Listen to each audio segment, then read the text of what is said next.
Hello, everyone. This is Parrish Alford with the Daily Journal. I'm joined by Kyle Fredrickson, who covers the Denver Broncos for the Denver Post. Kyle, thanks for coming on, man. How are you?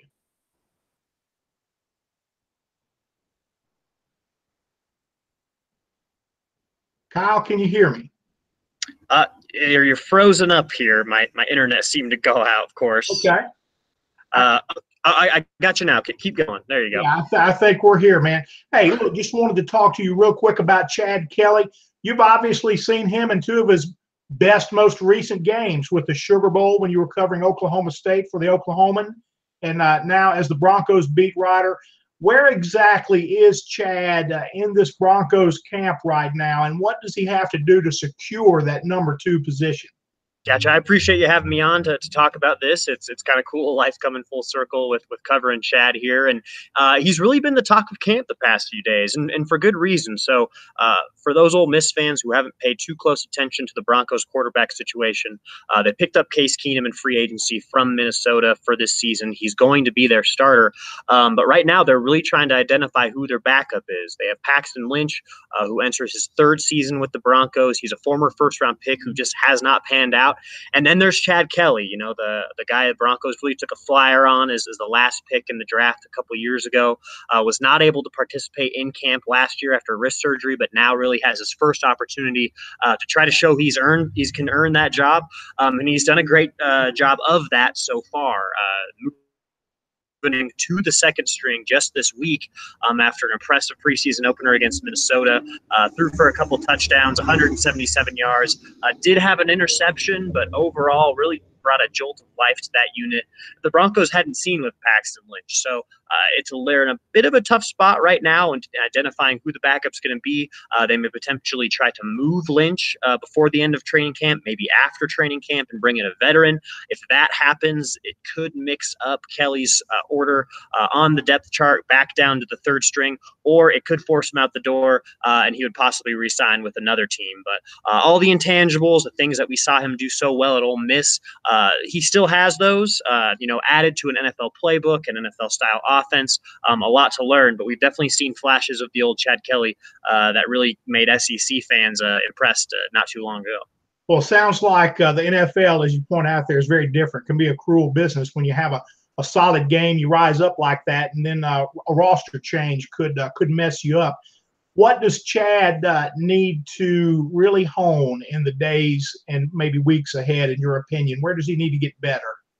I think for him, it all comes down to decision making, because here's a guy who's been praised so much just for his confidence and his energy that he brings to the huddle, and he's not afraid to tuck the ball and run it and make a play whenever his team needs it. With how fast NFL offenses move, I think the processing of information at times has been difficult, which is understandable considering that preseason game was Chad Kelly's very first game, and what he said was over 640 days going back to his last season at Ole Miss. That's a big break in time to try to pick this up. So, the one interception that he did have against the Vikings in that preseason opener, Chad admitted that he mixed up some zone coverage concepts in terms of what reads he was supposed to make when. It looked like he might have sailed the ball just a little bit as well.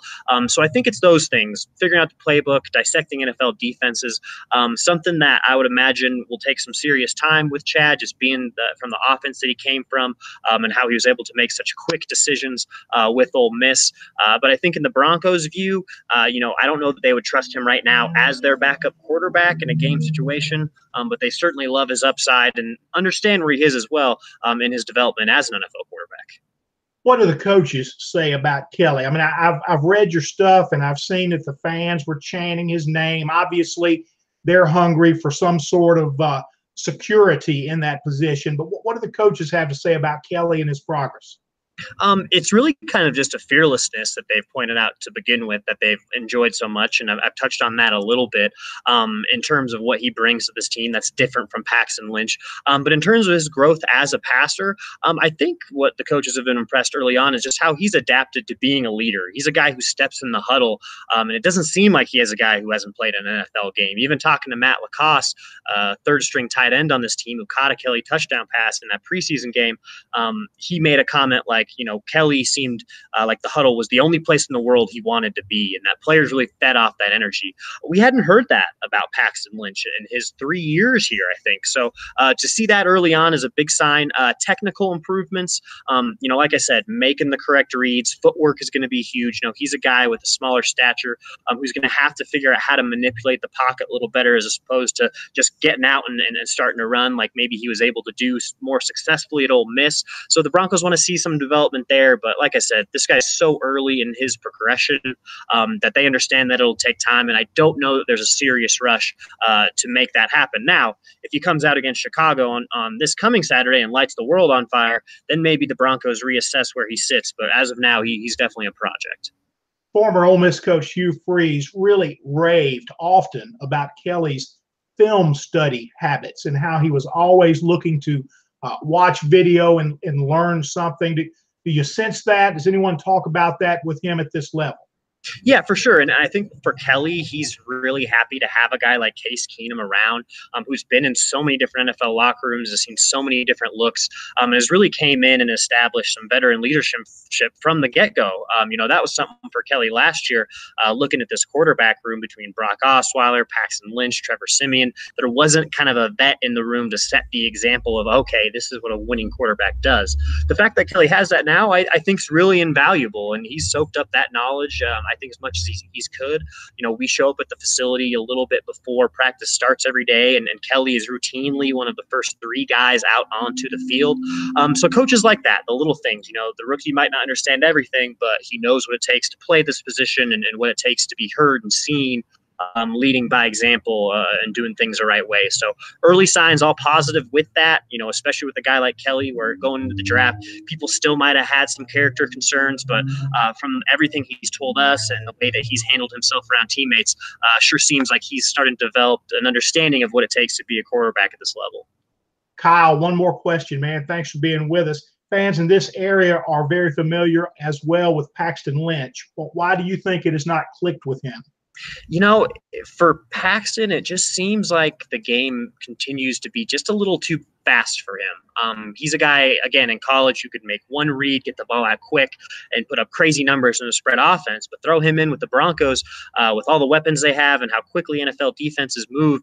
Anytime we've seen Paxton try to get to that second or third read, it's either too late in the snap and he's got the rush coming, or he simply is not identifying the right reads. And for him, a guy who's 6'4", I've never seen such a tall quarterback have so many balls batted down at the line of scrimmage. Just seems like mechanically a lot of his passes are coming down at a downward angle.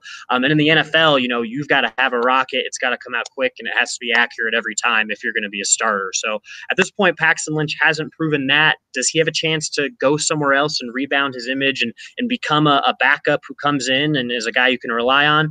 Who knows? But I think after 3 years in Denver, I would imagine that John Elway has probably seen enough, and really is a big reason why that he got pushed down to third on the depth chart, given Chad the opportunity he has now.